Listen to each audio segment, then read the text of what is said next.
Nearly 2 weeks ago, a 7.8 magnitude earthquake struck near Gaziantep, Turkey. Reverberations from this quake and its aftershocks could be felt as far as Jordan, Iraq, and Israel. But the greatest damage occurred in southeastern Turkey and northern Syria, where entire city streets were leveled as people slept in the early hours of February 6th. In Turkey, aid has been rushing in to help the badly battered communities there. But across the border in Syria, there's barely been a trickle of relief. And after 12 years of a brutal civil war, the country remains largely cut off from the rest of the world. To help us understand what has prevented this life-saving aid from reaching those in need, I'm joined by Alzayat. He focused on Syria as a senior policy advisor to Samantha Power when she was U.S. Ambassador to the United Nations. Well, thank you so much for joining us. What is the situation on the ground there in Syria right now? Thank you for having me. You know, I'm a Syrian American. I was born and raised in Damascus, and it's very painful to think of what the Syrian people are still enduring after a decade of war. In the northwest part of the country, an area that's been brutalized because of the civil war, primarily because of the ongoing bombings and starvation of the Assad regime and his allies, including Russia. So you have a region of 4 million people, half of them are children, who have been essentially almost cut off from the rest of the world and now have to endure this massive earthquake. Assistance to the area was very slow to get in. The United Nations took almost a week to start delivering support. And the reasons really come down to the fact that Russia, as a member of the Security Council, has prevented the United Nations from accessing the region except for one road. And assistance that has been flowing through the regime, over 70 aircrafts landed in Damascus after the earthquake, are prevented by the Syrian regime from crossing into the northwest because it is under opposition control. And that has really contributed and exasperated to an already very dire humanitarian situation.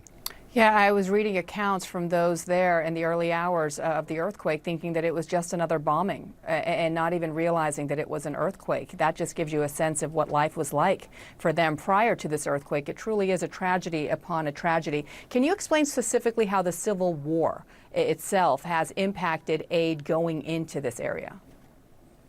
Well, what you have is when the revolution began in 2012, the government of Bashar al-Assad and its allies, Russia, the Iranian government, Lebanese Hezbollah, mounted a scorched earth campaign against anyone who opposed them.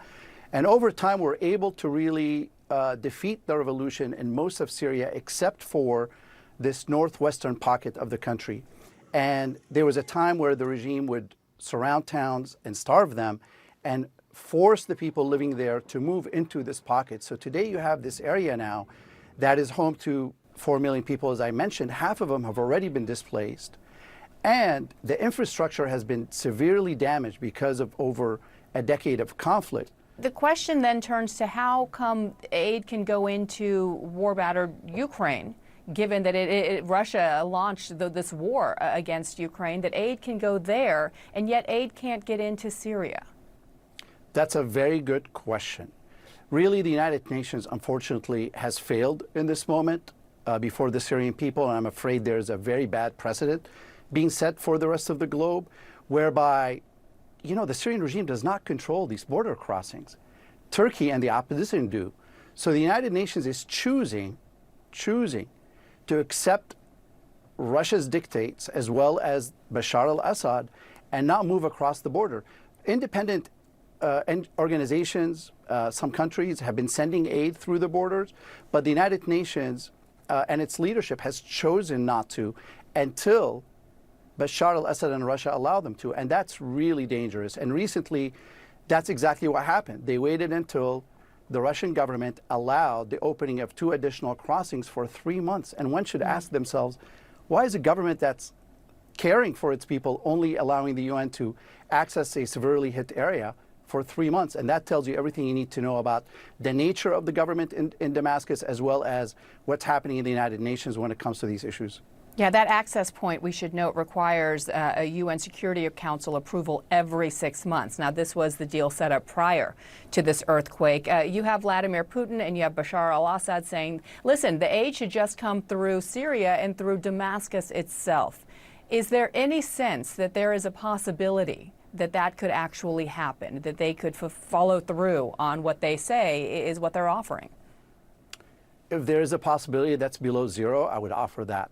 The history of the conflict shows us that for 12 years, the Syrian regime has manipulated aid, especially UN aid. There's been a plethora of reporting. There's one recently that was conducted that cited over $100 million were ended up in regime-affiliated organizations and designated entities close to Bashar al-Assad through the United Nations. Already, the goodwill support that's flown into Damascus by many countries, including Western countries, as well as Arab countries, is ending up on the black market in regime-held areas. And I'm afraid the regime is capitalizing on this moment of crisis to fulfill its objective of coming out of these pressure points that were put on it, to limit its death and destruction that has rained on its people. And I'm afraid it might be succeeding at that. You made that point so clear. Politics aside, this is a humanitarian crisis, and this is the right thing to do to bring aid to these people there right now. Thank you so much, Wael. We appreciate your time. Thank you for having me.